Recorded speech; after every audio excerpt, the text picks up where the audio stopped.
퇴직은 끝이 아니라 새로운 시작이라 말한다. 오랜 세월 정해진 출퇴근 시간에 맞춰 살아온 이들에게 은퇴는 해방처럼 느껴진다. 얽매이지 않고 원하는 삶을 살 수 있다는 기대.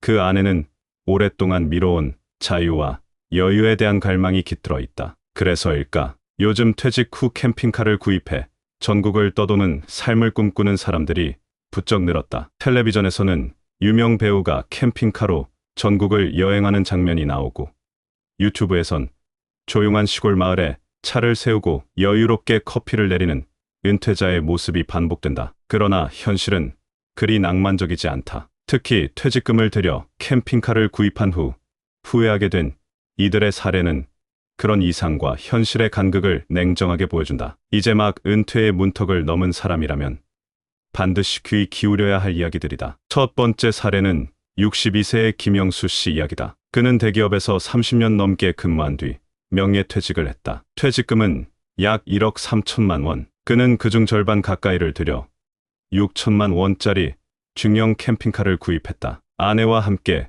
전국을 누비며 사계절을 느껴보자는 로망이 있었다. 처음 두 달은 행복했다. 바다 근처에서 눈 뜨고 산속에서 별을 보며 잠들었다. 그러나 금세 문제가 생겼다. 캠핑카 주차 문제였다. 전국에 캠핑장이 많다고는 하지만 대개는 사설 시설로 비용이 발생했다. 무료로 세울 수 있는 곳은 주거용으로 오래 머무르기 어렵고 지자체 단속도 빈번했다. 또 전기와 상하수도 문제도 있었다. 캠핑카 내부에는 간이 화장실이 있었지만 하수 처리에 어려움이 있었고 샤워와 식수 문제도 복잡했다. 결국 김 씨는 캠핑카를 몰고 다니다 주기적으로 모텔을 이용하거나 고정 숙소에 들러야 했다. 이렇게 되자 그는 문득 내가 도대체 왜 캠핑카를 산 건가라는 생각이 들었다고 한다. 이동과 숙박의 자유를 위해 캠핑카를 샀지만 정작 숙소와 주차장을 찾아 헤매는 일이 일상이 된 것이다. 결국 그는 1년 만에 중고시장에 캠핑카를 내놓았지만 감가상각이 심해 3천만 원에도 팔지 못했다. 남은 것은 현실적인 후회와 재정적 손해뿐이었다. 두 번째는 60세 여성 박정자 씨의 이야기다. 그는 교직 생활 35년을 마치고 은퇴 후 유튜브 채널에서 본 한 부부의 캠핑카 여행 콘텐츠에 매료되었다. 저 사람들처럼만 살면 얼마나 좋을까 하는 마음에 바로 행동에 옮겼다. 소형 캠핑카를 3천만 원에 구입했고 은퇴 기념으로 제주도까지 대로 옮겨 여행을 시작했다. 하지만 박 씨는 캠핑카 안의 생활 환경이 자신에게 맞지 않는다는 걸 얼마 지나지 않아 깨달았다. 침대는 좁고 허리는 아팠으며 환기는 잘 되지 않아 공기가 텁텁했다. 냉난방 성능도 기대 이하였고 특히 여름철의 더위와 겨울철의 추위는 상상 이상이었다. 무엇보다 혼자 떠난 여행에서 외로움이 몰려왔다. 한적한 바닷가에 차를 세워도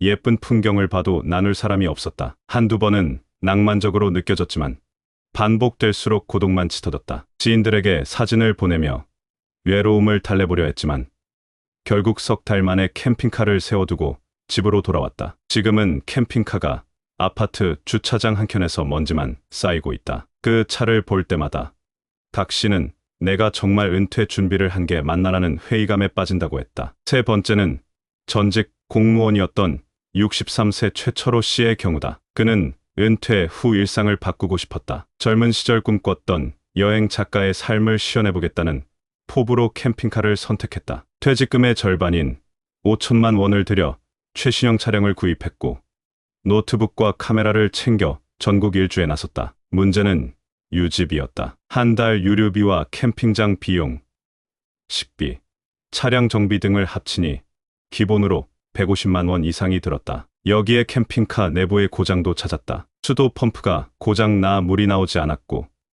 주행 중 진동 때문에 수납장이 부서지기도 했다. AS는 생각보다 느렸고 비용도 적지 않았다. 또 그가 기대했던 여행 작가로서의 활동도 현실 벽에 부딪혔다. 글을 써도 읽는 사람이 없었고 블로그 방문자는 기대 이하였다. 콘텐츠 제작에 쓴 시간과 노력은 많았지만 수익은 전혀 없었다. 어느새 여행은 일이 되었고 돈은 빠져나가고 있었다. 결국 그는 캠핑카를 중고로 팔고 다시 지역 문화센터의 강사 자리를 알아보기 시작했다. 그는 이렇게 말했다. 캠핑카는 내 은퇴의 꿈이 아니라 내가 현실을 외면했던 결과였어요. 이 세 사례에서 보듯 캠핑카는 결코 마법 같은 은퇴 도구가 아니다. 오히려 은퇴 이후 생활을 더욱 복잡하게 만들 수 있다. 사람들은 캠핑카 자유라는 환상을 품는다. 그러나 그 자유는 상당한 비용과 불편함, 그리고 외로움을 감수해야 얻을 수 있다. 더구나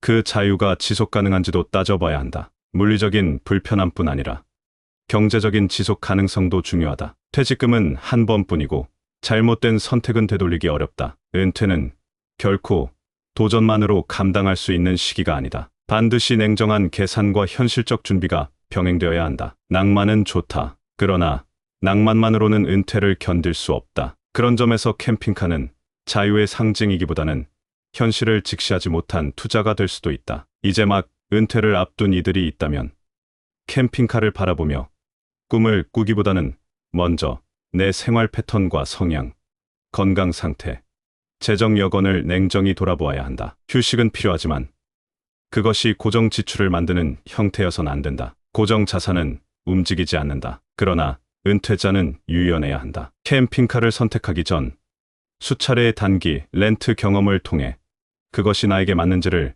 먼저 확인해 보는 것이 순수다. 한번 살아보자는 도전 정신도 좋지만 그 도전이 다시 돌아오지 않을 자산을 담보로 한다면 지나친 모험이 될 수 있다. 은퇴 후의 삶은 매일이 결정의 연속이다. 여유를 위한 결정이 오히려 여유를 앗아갈 수도 있다. 캠핑카, 멋있어 보일 수 있다. 하지만 그 속에 깃든 수많은 불편함과 변수들을 마주했을 때 과연 그 선택이 내게 맞는지 스스로에게 끊임없이 물어야 한다. 캠핑카를 샀다는 후에는 결국 그 선택을 하기 전 충분한 질문과 실험을 하지 않은 대가일 수 있다. 은퇴 이후의 삶은 신중해야 하고 그 신중함 속에서 진짜 자유는 비로소 시작된다. 퇴직 후 캠핑카를 구입하는 사례는 최근 몇 년 사이 꾸준히 늘고 있다. 언제까지 아파트에 갇혀 살 수는 없다는 생각.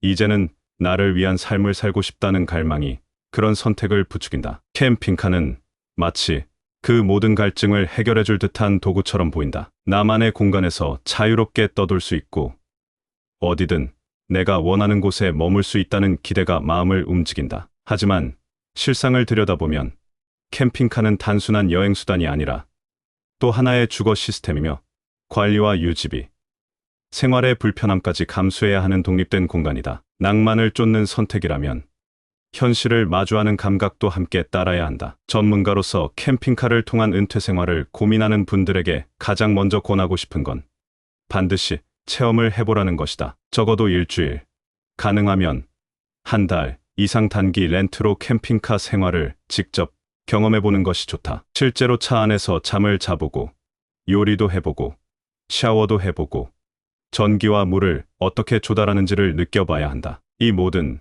과정이 귀찮고 피곤하게 느껴진다면 캠핑카는 결코 당신의 은퇴 파트너가 될 수 없다. 우리가 텔레비전이나 유튜브에서 보는 캠핑카 생활은 철저히 연출된 장면이라는 점을 간과해선 안 된다. 그들의 일상은 촬영 후 보정을 거친 화면이고 그 속의 피곤함과 소음, 짐 정리와 쓰레기 처리, 냄새 문제까지는 화면에 담기지 않는다. 두 번째로 강조하고 싶은 부분은 재정이다. 캠핑카는 자동차이자 주거 공간이다. 따라서 차량 유지비와 생활 유지비가 동시에 들어간다. 우선 차량 가격 자체가 적지 않다. 중고 소형 캠핑카도 3천만 원 선에서 시작되고 중형 이상은 5천만 원 이상이 기본이다. 여기에 보험료와 취등록세, 차량세가 붙고 캠핑장 비용, 유류비, 정기적인 정비 비용까지 감안하면 월 평균 100만 원 이상이 들어간다. 이 비용은 캠핑카를 굳이 자주 움직이지 않아도 나가는 고정 비용이다. 특히 겨울철에는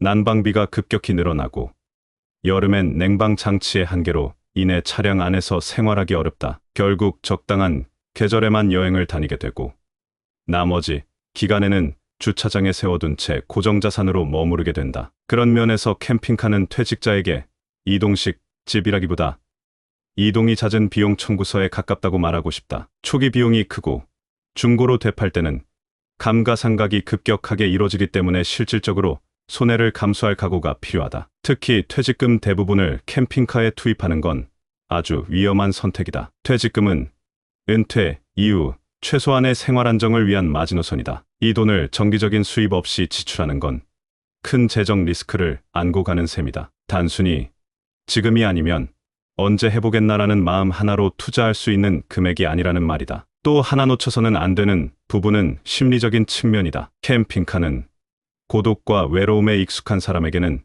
잘 맞을 수 있다. 하지만 대부분의 은퇴자는 사회적 관계에서 느꼈던 소속감과 대화, 일상적인 교류를 어느 정도 필요로 한다. 캠핑카 생활은 타인과의 접점이 제한되고 고립감이 커질 수밖에 없다. 특히 혼자 캠핑카를 운전해 여행할 경우 그 외로움은 몇 배로 다가온다. 간혹 커뮤니티를 통해 캠핑카 동호회 활동을 하기도 하지만 그 역시 지속 가능성을 보장하기 어렵다. 평소 외향적인 사람도 일정 시간이 지나면 지루함과 불안함을 느끼기 마련이다. 여행이 여행 같지 않게 되는 순간 캠핑카는 낭만이 아니라 짐이 된다. 무엇보다 캠핑카 생활은 체력과 건강 상태도 중요한 변수가 된다. 차량 이동은 장시간 운전이 수반되고 주차, 전기 연결, 급수 배수 처리, 청소 등 대부분의 관리 업무를 직접 해야 한다. 은퇴 시점의 평균 연령을 감안하면 이 모든 활동이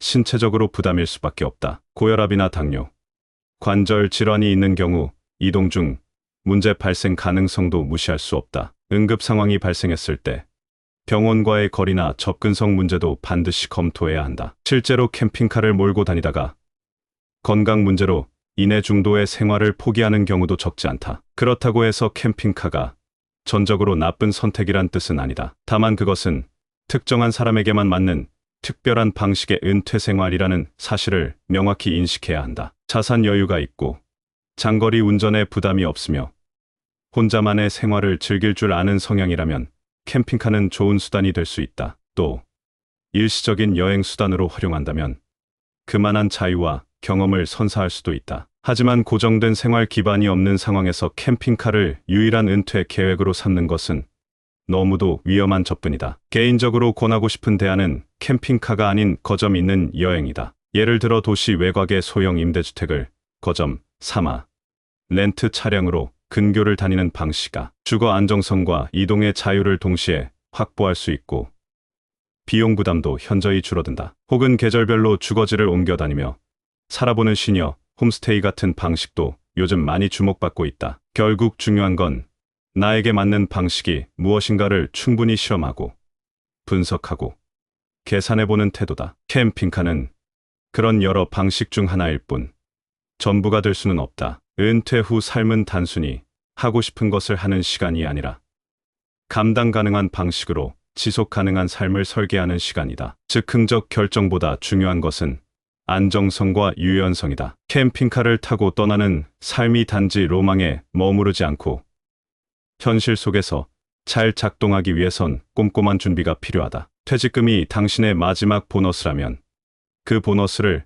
어디에 쓰느냐가 은퇴의 질을 결정한다. 그 선택이 캠핑카라면 최소한 후회는 남지 않도록 사전 준비와 검증을 반드시 거치기를 바란다. 낭만은 멀리 있지 않다. 다만 준비 없는 낭만은 쉽게 후회로 바뀐다는 사실.